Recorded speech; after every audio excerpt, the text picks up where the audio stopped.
Design isn't just about making things pretty. Design without thinking is like a story with no plot.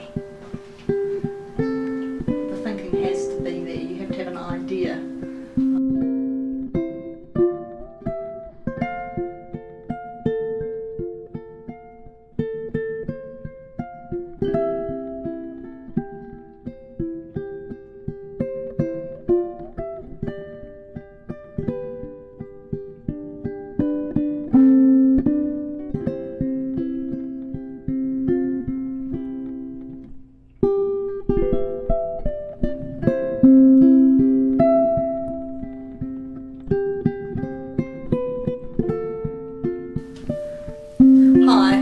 I'm Belinda Ellis and I'm a graphic designer who happens to illustrate and write as well, and having just written and illustrated a couple of children's books, my latest project has been designing a project called Icons, which has seen me create a suite of 64 logos or icons that sum up the New Zealand identity.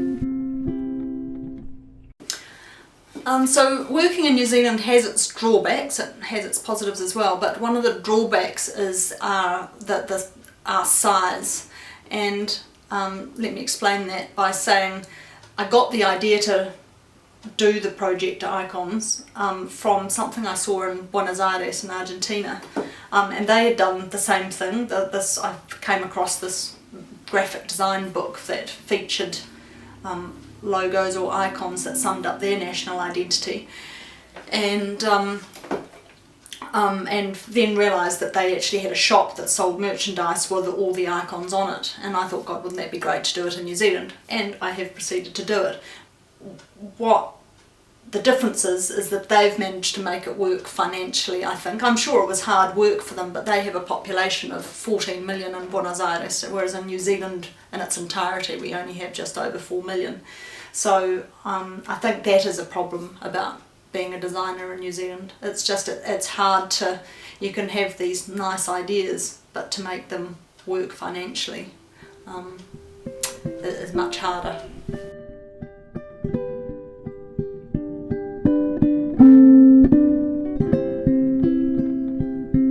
Obviously some icons are easier to draw than others, and some are more easily recognisable than others, and the graphic nature of the illustration style I've used, that's part of its charm, I think, is being able to try and guess what the icon is, and as I said, some are more easily understood than others.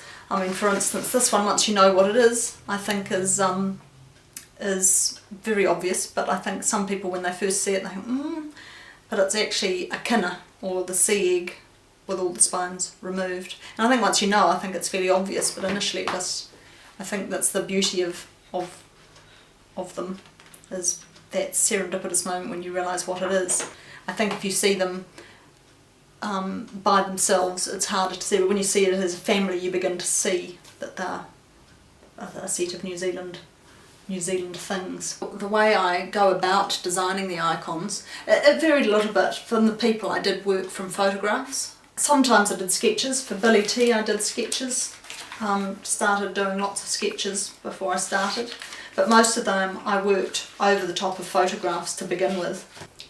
I've been asked how I selected which things to illustrate, and there's no easy answer other than I did initially make a long list of everything that I've held true as a New Zealander. The people weren't so much an issue. I mean, it really does come down to the people that pop into your head, like Catherine Mansfield or Sir Edmund Hillary, Billy T James.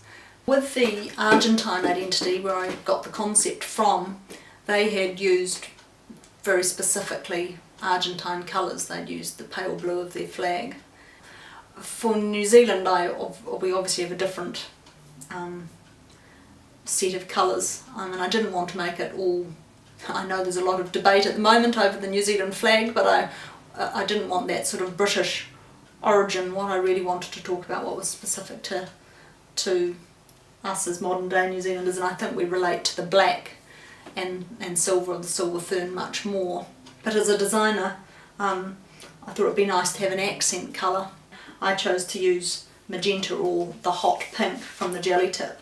To begin with, I was fortunate enough as that I managed to get Craig Potton Publishing on board to do the book, and they agreed to do the book on the proviso that I could get the other items manufactured to be launched at the same time. And I've ended up having those t-shirts manufactured by a company in Auckland called Mr. Vintage, and they sell a range of t-shirts by various artists from Dick Frizzell and their own range, but they have the Icons range on their website that sells solely my products.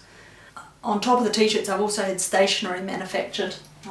There's a range of cards and tags, and there's also some wrapping paper.